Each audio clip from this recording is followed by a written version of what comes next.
Nganong naa kay kwarta. Hello guys, for today's video is sasabihin ni Dodong Kano sa inyo kung bakit meron siyang 50 pesos po. Tanggalin mo yung glasses mo, Nak. Ayan. So magbisaya lang ikaw ha. Opo. Sige, bakit ikaw meron na 50 pesos?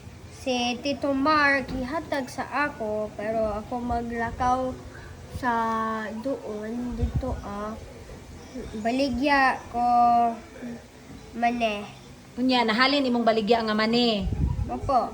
Huro. Nahurot? O huro tanan. Nahurot tanan. So mauna ang imuhang reward, ang bahin nimo. Opo. Pila?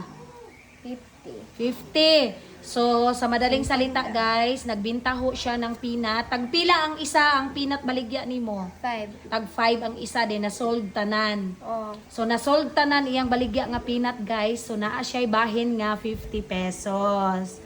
Good job! Okay, keep doing that, okay? Opo. Okay. Bye-bye! Tell them your name. Who My are you? name is Dodong? Dodong Kano. Okay. Thank you for watching, guys. Bye-bye.